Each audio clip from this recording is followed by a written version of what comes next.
Hey guys, ఎలా ఉన్నారు? ఇండియాలో అతిపెద్ద స్కామర్ అండ్ ఫ్రాడర్ అనగానే మనకి మొదటి గుర్తొచ్చే పేరు విజయ్ మాల్యా.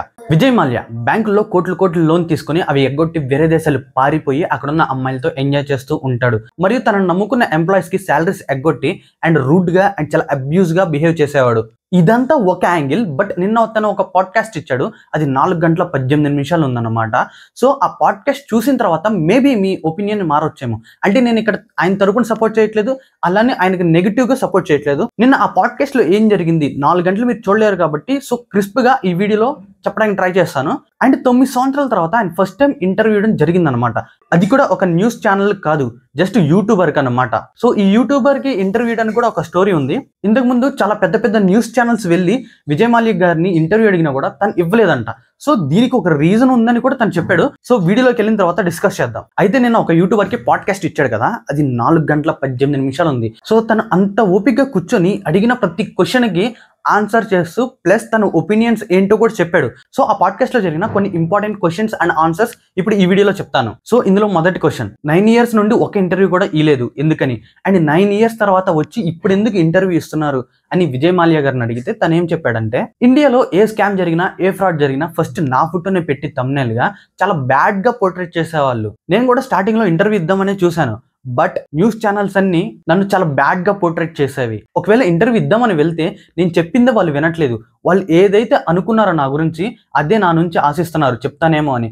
అందుకే నేను ఇంటర్వ్యూలు ఇవ్వడం ఆపేశాను అని ఒక స్టేట్మెంట్ ఇచ్చాడు. అండ్ తను మెన్షన్ చేసిన పాయింట్ ఏంటంటే, నాకు ఇంకా గుర్తుంది 2016లో ఒక టీవీ యాంకర్ స్క్రీన్ మీద నా ఫోటోని డిస్ప్లే చేస్తూ చాలా గట్టిగా అరుస్తూ, నువ్వు జైలుకి వెళ్తే నాకు చూడాలని ఉంది, నేను జైల్ యూనిఫామ్ లో చూడాలని, ఐ మీన్ ఖైదీ డ్రెస్ లో, అండ్ నువ్వు జైల్లో చెప్పకూడదు తింటే నేను చూడాలంది, ఇలా అనుకుంటూ చాలా గట్టిగా అరుస్తూ చెప్పిందంట. తనకి ఇంకా అది మైండ్ లోనే ఉండిపోయింది అని చెప్పాడు. సో దీనివల్లే నేను ఇంటర్వ్యూస్ ఇవ్వడం ఆపేశాను అని చెప్పేశాడు. బట్ ఈ పాడ్కాస్ట్ కి ఎందుకు ఒప్పుకున్నాడంటే, ఈ పాడ్కాస్ట్ లో అడిగిన ప్రతి క్వశ్చన్ కి ఫ్రీగా ఆన్సర్ చేయొచ్చు అండ్ సేమ్ టైం తన ఒపీనియన్స్ ఏంటో కూడా చెప్పొచ్చు అని అనుకున్నాడంట.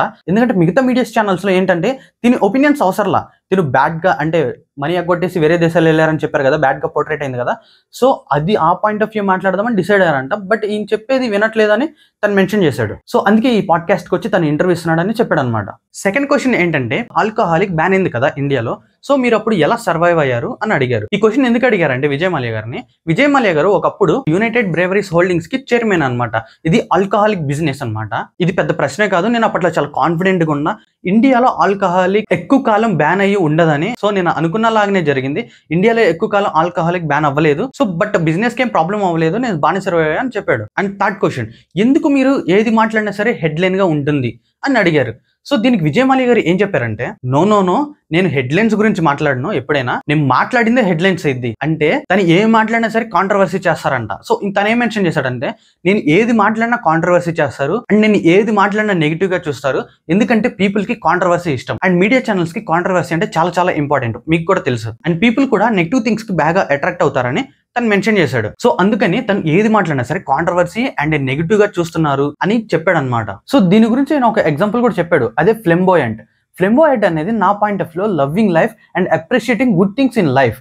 బట్ పీపుల్ పాయింట్ ఆఫ్ వ్యూలో అది వేరుగా ఉండొచ్చు అని ఆయన డిక్లేర్ చేశాడు అనమాట. సో ఆయన ఇంకా చాలా చెప్పాడు. ఆయన ఏమంటున్నాడంటే, నేను ఏది చెప్పినా ఏది చేసినా అది రివర్స్ లో బ్యాడ్ గా పోర్ట్రేట్ చేస్తున్నారు నన్ను సోషల్ మీడియాలో అని కన్క్లూజన్ ఇచ్చాడు అనమాట. అండ్ ఆ పాడ్కాస్ట్ లో ఇంకొన్ని క్వశ్చన్లు అడిగారు. అండ్ కింగ్ ఫిషర్ గురించి అడిగారు. కింగ్ ఫిషర్ ని ఎలా స్థాపించావు, ఎలా డౌన్ ఫాల్ అయింది, అసలు దాని స్టోరీ ఏంటి అని కూడా అడిగారు. దాని గురించి చెప్పాలంటే ఇది కొంచెం లెంతీ వీడియో ఇది. సో మీకు ఏమైనా ఇంట్రెస్ట్ ఉంటే జస్ట్ కామెంట్ చేయండి, దాని మీద సపరేట్ వీడియో చేద్దాం, ఎందుకంటే అది కొంచెం క్లియర్ గా చెప్పాలి. ఫోర్త్ క్వశ్చన్, మీ మీద చాలా ఫ్రాడ్ కేసులు అండ్ స్కామ్ కేసులు చాలా ఉన్నాయి కదా, సో దీని మీద మీ ఒపీనియన్ ఏంటి అని అడిగితే, సో విజయ్ మాల్యా గారు ఏం చెప్పారంటే, నేను బ్యాంక్స్ దగ్గర లోన్ తీసుకుంది నిజమే, కానీ అవి కట్టకుండా ఎగ్గొట్టలేదు.